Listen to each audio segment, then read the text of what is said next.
Some falls are harder than others, but they're always a frustrating experience.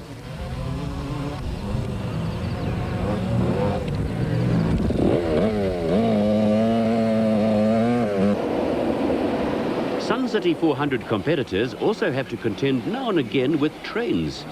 Derek and Stephanie Pinoy and Robin Yates and Nardis Alberts had other things on their minds as they battled it out for the lead.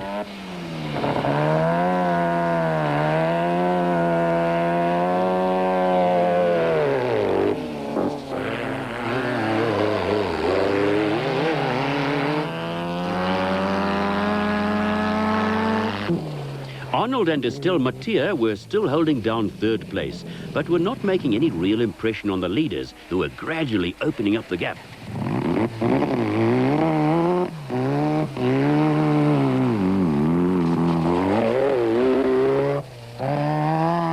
The Eriksson-Van der Westhuizen combination were in a good fourth position, but starting to come under pressure from fifth-placed Popo Skeepers, a stuntman who also races powerboats. At this stage, Skeepers and Ivan Bartholomew were also leading Class 4.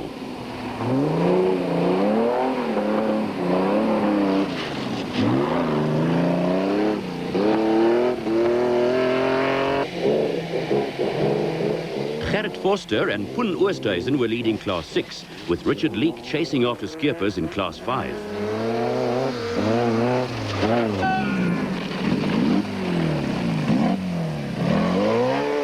Robert Walk was also going well, but nearly tangled with the train. Oh, here comes the train! Go! Go! Here comes the train! Get it quick,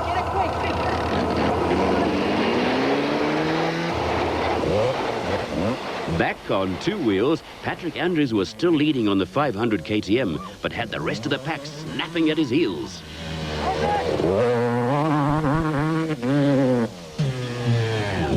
Yuri Human on the 200 Kawasaki was closing in on Andrews, with the smaller machine's handling capability a major advantage. Kevin Tebbett was in third spot on the Honda, with John Hodgson working his way through the field on the 200 KTM.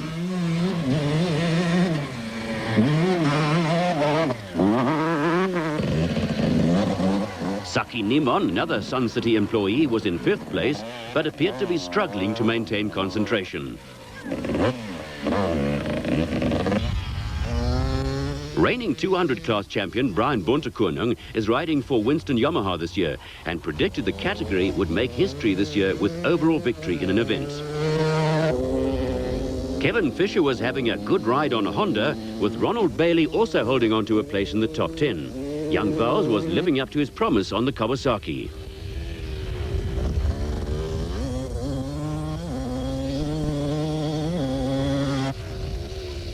Graham McLaughlin completed the top 10 at this stage. Back with the cars, the Pinoys had got the better of their duel with Robin Yates and Nardis Alberts and were looking likely winners.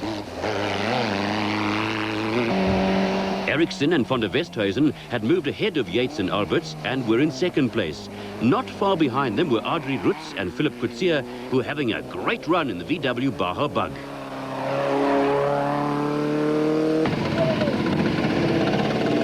Gerrit Forster and Poen Oosthuizen were still leading Class 6, but with a sick-sounding motor, were in trouble.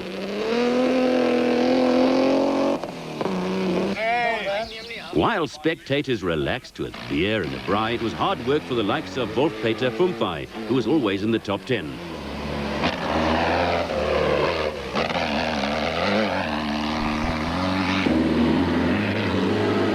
Abdul Bariawa and Hanif Hussein were also going steadily in their Baja Bug, with Freiberger, Henry Kirstein and Dries de Klerk still getting to grips with the ex-RP Reineke Nissan Safari.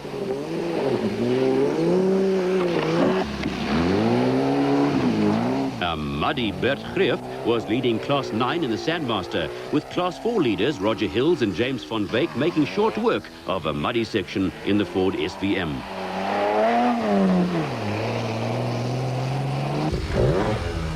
Wayne Farmer, brother of Gary, also had his problems, and it was time again for a little more comic relief.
There was nothing comic about Yuri Himon's performance on the Kawasaki 200. Himon had stormed into the lead and history was in the making. Patrick Andrews was now second, but leading the 500 class on the KTM, with Kevin Tebbett still third. John Hodgson was again consistency personified and in fourth place on another KTM, with 250 class leader Saki Nimon still looking a little ragged at times.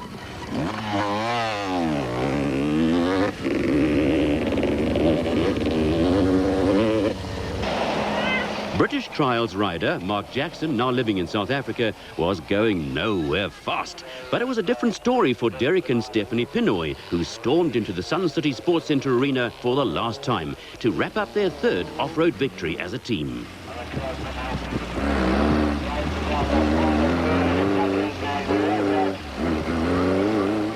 The pair took the checkered flag from clerk of the course Dave McGregor to give Derek his third Camel Sun City 400 win. 1991 Camel Sun City 400, Derek and Stephanie Pinoy.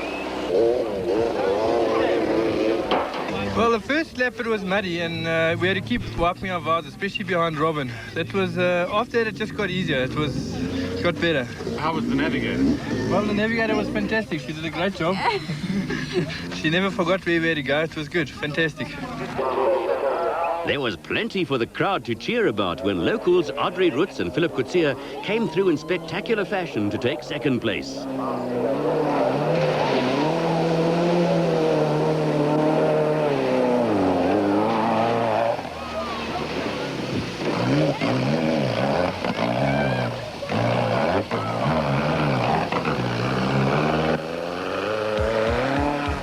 Overall victory went to the Pinoy pairing with plenty of familiar names in the top 8 placings.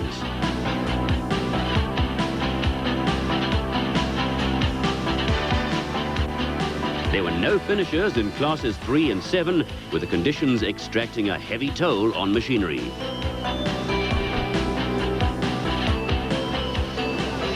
The race cam was in place as a little bit of history was made when Yuri Himon Jr. came in first in the bike category to score the first overall win by a 200 class machine in a major South African off-road event. Motorcycle home in the 1991 Camel Sun City 400.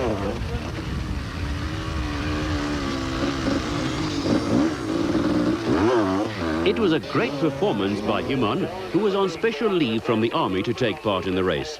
A delighted team manager, Hilton Beattie, was there to congratulate Himon.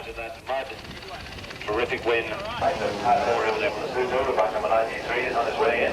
De eerste ronde het 3 keer geval. Al die modder, dat was baie ouens geweest. Nadat het gewoond raak, was het baie beter. Maar het was baie lekker route. Voor 200 was het de beste selectie. Maar voor die 200 moest gewen het is. Lesotho rider Patrick Andrews on the big KTM 500 came through to take second place after a sterling ride, with most of the odds stacked against him.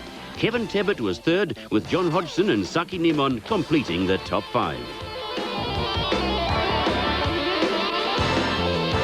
The class results saw Honda, KTM and Kawasaki all taking top positions, with Honda dominating the 250 class. The traditional champagne brought the curtain down on a great event, with plenty of off-road action still to come this year.